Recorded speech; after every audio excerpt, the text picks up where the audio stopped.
വൈറ്റൊക്കെ അവിടെ നിക്കട്ടെ. അതെ, ഞാൻ 2-3 കാര്യങ്ങൾ എന്നോട് ചോദിക്കാം. ഒരു ടെസ്റ്റാണ് ഈ കൂട്ടിക്കോ. അതായത് നമ്മുടെ വാസുവേട്ടന്റെ വീടിന്റെ തൊട്ടപ്പുറത്തുള്ള ശശികലേച്ചിനെ പറ്റി എന്താ എന്റെ അഭിപ്രായം? സുന്ദരേട്ടന്റെ ഭാര്യ ഗൾഫിലുള്ള സുന്ദരേട്ടന്റെ ഭാര്യ. അയ്യോ, അയാൾ അവിടെ പോയി കഷ്ടപ്പെടുന്നു. ഇവിടുന്ന് ഭയങ്കരമായിട്ട് ഫുൾ ദൂർത്താ. അയ്യോ, ട്രൗസറൊക്കെ ഇട്ടിട്ടാ നടക്കുക. ദൂർത്ത് എന്ന് പറഞ്ഞാൽ എന്തൊക്കെയൊക്കെയോ ഭയങ്കര ഫുൾ മോഡേൺ ഒക്കെ ആയിട്ട്. ഒരു ദിവസം ഞാൻ നോക്കുന്ന സമയത്ത് ട്രൗസർ ഇട്ടിട്ടുണ്ട്, ജിമ്മ ചാട്ടവും ഓട്ടോ ഒക്കെ. ഞാൻ ആദ്യം വിചാരിച്ച മോളാന്നാ. നോക്കുമ്പോ ഞാൻ കണ്ടിട്ട് എന്തോ ആയിപ്പോയി, വളരെ ഷോർട്ട്. മൂപ്പത്തി അങ്ങനെ ദൂർത്തൊന്നുമില്ലെന്ന്. അയ്യോ, ദൂർത്താണ്. എന്താന്നറിയോ, ഫ്ലിപ്കാർട്ടുകാർക്ക് അവിടുന്ന് ഇറങ്ങാൻ നേരമില്ല. ആണല്ലേ. പിന്നെ വേറൊരു സംഭവം ഉണ്ടായി. നമ്മളെ വാസുവേട്ടന്റെ വീടിന്റെ അപ്പുറത്തുള്ള പുഷ്കരന്റെ വീട്ടിലൊരു സംഭവം ഉണ്ടായി. എന്താന്നറിയോ? ഇപ്പൊ എന്താന്നറിയോ, സംഭവം പുഷ്കരേട്ടന്റെ വീട്ടിലാണ് നടന്നതെങ്കിലും വാസുവേട്ടന്റെ വീട്ടിലേക്ക് വന്ന ആളാണത്. ഒരു കള്ളനല്ലേ അത്? വാസുവേട്ടന്റെ വീട്ടിലാണ്. അതാണ് ഞാൻ അറിയാതെ ഇവിടെ ഒരു ഇല അനങ്ങോ. ഞാൻ അതിനെ പറ്റി ഫുൾ അന്വേഷിച്ച് കണ്ടുപിടിച്ചു. ഒരു ആള് കുട്ടി പുറത്തേക്ക് ഇറങ്ങി നോക്കുമ്പോ ബാത്റൂമിന്റെ അടുത്തുനിന്ന് ഒരു കള്ളൻ ഓടിപ്പോകുന്നുണ്ട്. അയ്യോ, അതല്ല.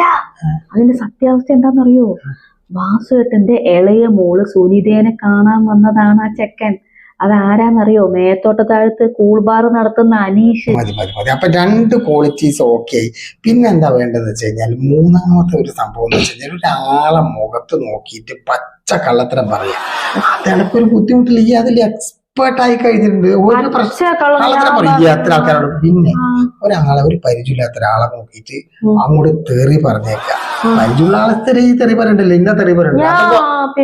അത് പ്രശ്നമല്ല. ഈ പറയൂ, ഈ അതിൽ എക്സ്പേർട്ടാണ്. പിന്നെ ഇപ്പൊ കാണിച്ചിട്ടുണ്ടല്ലോ, അത് ഗംഭീര സാധനം. അതായത് എന്തെങ്കിലും ഒരു സാധനം പറയുമ്പോ അതിന്റെ ഏട്ടയിൽ കയറിയിട്ട് മറ്റുള്ളവരെ പറയാൻ സമ്മതിക്കാണെങ്കിൽ കയറിയിടവില്ല.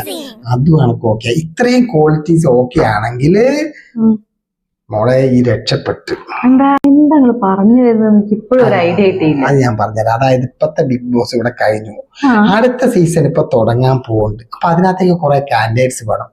നിന്റെ ഈ ക്വാളിറ്റി മതി. ഇതന്നെ അധികമാണ് അവിടെ. അത് ഒരു ഉളുപ്പില്ലാണ്ട് ഒരാളെ പറ്റിയിട്ട് കുറ്റം പറയാ. രണ്ടാമത് ആരെ മുഖത്ത് നോക്കിയിട്ടും കള്ളത്തരം പറയാ. ഏതാളെ കണ്ടു കഴിഞ്ഞാൽ അയാൾക്കോട് ഒരു പ്രശ്നമില്ലാണ്ട് തെറി പറയാ. ഇത്രയും സാധനങ്ങൾ ഉണ്ടെങ്കിൽ ഈ വിജയിച്ചു. ഈയൊക്കെ അവിടെ ചെന്ന് കഴിഞ്ഞാല് ചിലപ്പോ ഒരു മത്സരം തന്നെ മാറ്റി വെച്ചിട്ട് സമ്മാനം എടുക്കെടുത്ത് തരും. എന്നാ പിന്നെ എനിക്ക് സെലക്ഷൻ കിട്ടുന്ന ഉറപ്പാണെങ്കിൽ പോയി നോക്കിയാലോ? പക്ഷെ നിങ്ങൾ എന്നെ ആക്കിയതൊന്നല്ലല്ലോ അല്ലേ?